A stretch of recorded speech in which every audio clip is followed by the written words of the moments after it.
നമസ്കാരം. എത്ര പെട്ടെന്നാണ് നവീൻ ബാബുവിനെ നമ്മൾ മറന്നത്. എടിഎം നവീൻ ബാബുവിന്റെ ദുരൂഹ മരണം. ആ, നവീൻ ബാബുവിന്റെ കുടുംബത്തിന് നീതി കിട്ടണം. നവീൻ ബാബുവിന്റെ കുടുംബത്തിന്റെ കണ്ണുനീരിന് ഒരു പരിഹാരം വേണം. രണ്ട് പെൺമക്കളുണ്ട്. ആ പെൺമക്കളുടെ കണ്ണുനീരിന് അവരെ കൊണ്ട് ഈ അന്ത്യകർമ്മം അകാലത്തിൽ ചെയ്യിച്ചതിന് സമാധാനം പറയണം എന്നൊക്കെ നമ്മൾ പറഞ്ഞത് എത്ര പെട്ടെന്നാണ് അത് നമ്മുടെ മനസ്സിൽ നിന്ന് പോയത് എന്നാണ്. മലയാളികൾ പതിയെ മറന്നു തുടങ്ങി.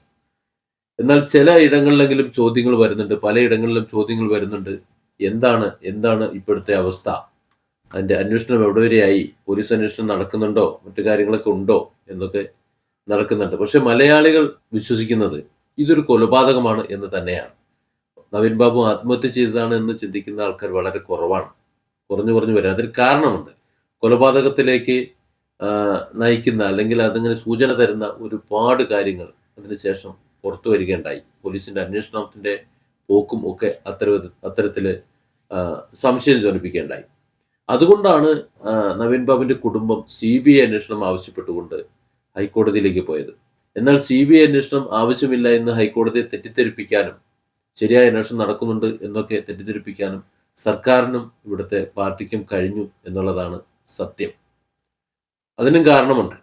CBI അന്വേഷണം പോയി കഴിഞ്ഞാൽ, മുന്നോട്ട് പോയി കഴിഞ്ഞാൽ വലിയ മറ്റു ചില കാര്യങ്ങൾ വെളിപ്പെടും എന്നതിൻ്റെ ഒരു വസ്തുത. അതായത് നവീൻ ബാബുവിന് ഈ ബിബി ദേവിയുടെയും അതുപോലെ അവരുടെ ഭർത്താവിൻ്റെയും മറ്റുള്ളവരുടെയും ഒക്കെ മറ്റ് നേതാക്കന്മാരുടെയും ഒക്കെ ചില ബിനാമി ഇടപാടുകളും അനധികൃത സമ്പാദ്യങ്ങളും അതിനെക്കുറിച്ചുള്ള വിവരങ്ങളും ഒക്കെ അറിയാമായിരുന്നു.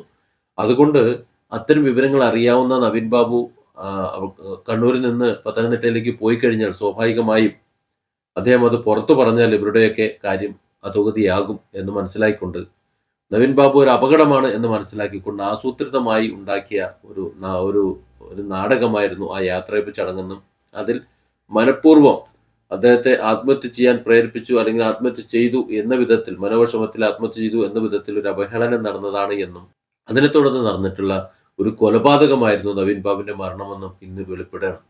PP ദേവിക്കെതിരെ പുറത്തു വന്നുകൊണ്ടിരിക്കുന്നത്, PP ദേവിയെ പ്രതിസ്ഥാനത്ത് നിർത്തിക്കൊണ്ട് പുറത്തു വന്നുകൊണ്ടിരിക്കുന്നത് ഞെട്ടിക്കുന്ന വിവരങ്ങളാണ്. എന്തുകൊണ്ടാണ് നവീൻ ബാബു മരണപ്പെട്ടത് എന്നതിനെക്കുറിച്ച് ഇന്ന് ചിന്തിക്കുമ്പോൾ PP ദേവിയുടെ ബിനാമി ഇടപാടുകളെ കുറിച്ചുള്ള തെളിവുകൾ പുറത്തു വരുമ്പോൾ അതിന് ഉത്തരമാവുകയാണ്. അതായത് ജില്ലാ പഞ്ചായത്ത് പ്രസിഡന്റായിരിക്കെ അനധികൃത സ്വത്ത് സമ്പാദിച്ചെന്ന് KSU സംസ്ഥാന വൈസ് പ്രസിഡന്റ് മുഹമ്മദ് ഷമാസ് വെളിപ്പെടുത്തുന്നു. പുതിയതാണ്. ഷമാസ് വെറുതെ പറഞ്ഞല്ല. ഷമാസ് രേഖകളെല്ലാം പൊക്കി വെച്ചുകൊണ്ടാണ്, രേഖകളെല്ലാം ഓരോന്നോരോന്ന് പുറത്തു വിട്ടുകൊണ്ടാണ്, ഇങ്ങനെ പൊക്കി കാണിച്ചുകൊണ്ട് തന്നെയാണ് പറയുന്നത്. മീഡിയക്ക് കൊടുത്തിട്ടുമുണ്ട്. ആ രേഖകളാണ് നിങ്ങൾ കണ്ടുകൊണ്ടിരിക്കുന്നത്. വെറുതെ പറഞ്ഞതല്ല. അതായത് ജില്ലാ പഞ്ചായത്ത് പ്രസിഡന്റ് ആയിരിക്കെ കോടികളുടെ കരാർ സ്വന്തം കമ്പനിക്ക്, ബിനാമി കമ്പനി ഉണ്ടാക്കിയിട്ട് ആ സ്വന്തം കമ്പനിക്ക് കരാർ കൊടുത്തിട്ടുള്ള തെളിവുകളാണ് ഷമാസ് പുറത്തുവിടുന്നത്. Curtains India alliance private limited എന്ന ഒരു കമ്പനി 2021 ജൂലൈ 20 അതായത് ജില്ലാ പഞ്ചായത്ത് പ്രസിഡന്റായിട്ട് സ്ഥാനമേറ്റ ശേഷം, PP ദിവ്യ സ്ഥാനമേറ്റ ശേഷം ഉണ്ടാക്കിയ കമ്പനിയാണ് അത്. ആസിഫ് എന്ന് പറയുന്ന ദിവ്യയുടെ അടുത്ത സുഹൃത്തും നാട്ടുകാരനുമായ മുഹമ്മദ് ആസിഫ് എന്ന് പറയുന്ന ആ ഒരു വ്യക്തിയുടെ ഉടമസ്ഥതയിലാണ് അത് രജിസ്റ്റർ ചെയ്തിട്ടുള്ളത്. അതായത് ആസിഫാണ് അതിന്റെ MD. എന്നാൽ ഇതേ ആസിഫും ദിവ്യയുടെ ഭർത്താവും അവർ രണ്ടുപേരും ചേർന്ന് ഏക്കർ കണക്കിന് ഭൂമി വാങ്ങിക്കൂട്ടിയതിന്റെ രേഖകളും ഷമാസ് പുറത്തു വിടുന്നുണ്ട്. അപ്പോൾ ഇവർ ബിനാമികളാണ് എന്ന് വ്യക്തമല്ലേ? ഒരു വശത്ത് ബിനാമി സ്വത്ത് സമ്പാദനം, മറുവശത്ത് ബിനാമി കച്ചവടം. ചുരുക്കം പറഞ്ഞാൽ ദിവ്യയുടെ ബിനാമി കണക്കുകൾ കോടികൾ വരും. അതായത് കോടികളുടെ കരാറുകൾ ദിവ്യയുടെ ബിനാമി കമ്പനിക്ക് ദിവ്യ കൊടുത്തതായിട്ടാണ് രേഖകൾ ഷമാസ് പറയുന്നത്. അത് ജില്ലാ പഞ്ചായത്തിന്റെ വർക്കുകൾ മാത്രമല്ല. ജില്ലാ പഞ്ചായത്തിന്റെ ഇപ്പോൾ 11 കോടി രൂപയാണ് ബിനാമികൾക്ക് 2 വർഷത്തിനുള്ളിൽ നൽകിയതെന്ന് പറയുന്നുണ്ട്. പിന്നെ പടിയൂരിൽ 76 ലക്ഷത്തിന്റെ നിർമ്മാണ കരാർ, ജില്ലാ പഞ്ചായത്തിന് കീഴിലുള്ള പ്രീ ഫാബ്രിക് നിർമ്മാണങ്ങളാണ് കമ്പനിക്ക് നൽകിയത് എന്നും, ബയോ ടോയ്ലറ്റുകളും കെട്ടിടങ്ങളും അടക്കം, ഇങ്ങനെയുള്ള കെട്ടിടങ്ങളും അടക്കം ഉള്ള സകല നിർമ്മാണ പ്രവർത്തനങ്ങൾ നടത്തിയത് ഈ ആസിഫിന്റെ ഈ ബിനാമി കമ്പനിക്കാണ്. അതായത് PP ദിവ്യയുടെ ബിനാമി കമ്പനിക്കാണ് എന്നാണ് ഷമാസ് ഞെട്ടിക്കുന്ന വിവരങ്ങൾ പുറത്തു വരുന്നത്. 3 വർഷമാണ് ഇത്തരത്തിൽ പ്രവർത്തനം നടത്തിയത്. 3 വർഷത്തിലാകെ 12 കോടി രൂപയുടെ പ്രവർത്തനങ്ങളാണ് നടത്തിയിട്ടുള്ളത്. ആ 12 കോടിയുടെ പ്രവർത്തനങ്ങളും ഇതേ കമ്പനിക്കാണ്. പുറത്ത് മറ്റൊരു കമ്പനിക്ക് കരാർ കൊടുത്തിട്ടില്ല. ആകെ കൊടുത്തിട്ടുള്ളത് ഈ ഒരൊറ്റ കമ്പനിക്ക്, അതായത് ഈ ആസിഫിന്റെ ഈ ഒരൊറ്റ കമ്പനിക്ക്. കാര്യങ്ങൾ അവിടെ കൊണ്ട് തീരുന്നില്ല. Kalliasseri block panchayat president PP ഷാജറിനും ബിനാമി ഇടപാടുകൾ പങ്ക് എന്നാണ് ഷമാസ് ഞെട്ടിക്കുന്ന വിവരം വീണ്ടും പുറത്തുവിടുന്നത്.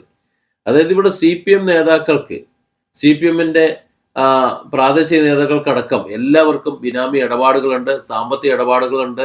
അത്തരം എല്ലാ ഇടപാടുകളും ഒരുപക്ഷെ ഈ നവീൻ ബാബുവിന് അറിയാമായിരുന്നിരിക്കണം. ഈ കാലയളവിലുള്ള ബ്ലോക്ക് പഞ്ചായത്തിന്റെ എല്ലാ നിർമ്മാണ പ്രവർത്തനങ്ങളും ഇതേ കമ്പനിക്ക്, ആസിഫിന്റെ ഈ കമ്പനിക്കാണ് കൊടുത്തിട്ടുള്ളത്.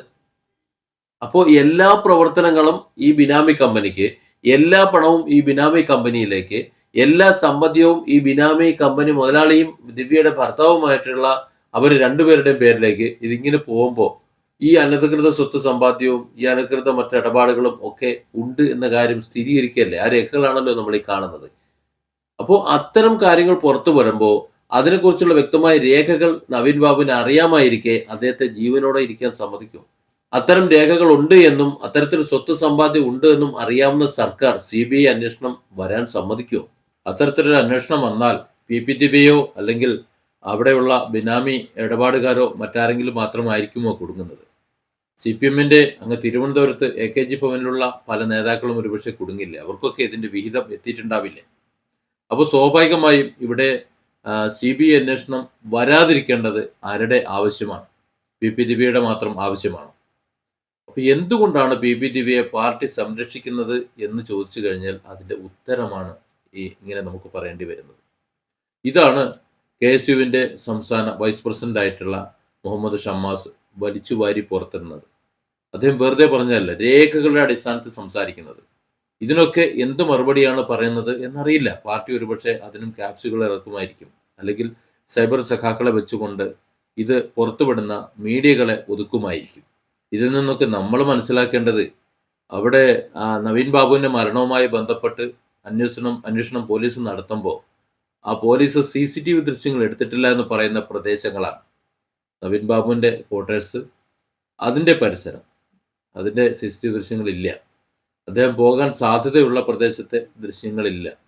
ബാക്കിയുള്ള ദൃശ്യങ്ങളെല്ലാം എടുത്തിട്ടുണ്ടെന്ന് പറയുന്നു. അതായത് ഇതൊരു അന്വേഷണം വെറുതെയാണ് നടക്കുന്നത്, യാതൊരു കഴമ്പുമില്ല, കാര്യവുമില്ലാതാണ് നടക്കുന്നത് എന്ന് വ്യക്തമാണ്. കാരണം ഈ ബിനാമി അന്വേഷണം എങ്ങോട്ടെങ്കിലും പോയാൽ കുടുങ്ങുന്നത് പാർട്ടിയും ഈ സർക്കാരും തന്നെയായിരിക്കും. അതുകൊണ്ട് അവർ CBI അന്വേഷണം എന്തായാലും സമ്മതിക്കില്ലല്ലോ.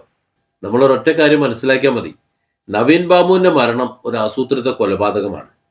ആ കൊലപാതകം നടന്നില്ല എന്നുണ്ടെങ്കിൽ ഈ വിവരങ്ങളൊക്കെ പുറത്തു വരും. പ്രകൃതി എന്നൊരു ഒരു വികൃതി ഉണ്ട് ഇവിടെ. ഒരാളെ ഇല്ലാതാക്കിയാൽ 9 ആൾ ആ രേഖകൾ കൊണ്ട് പുറത്തു വരും.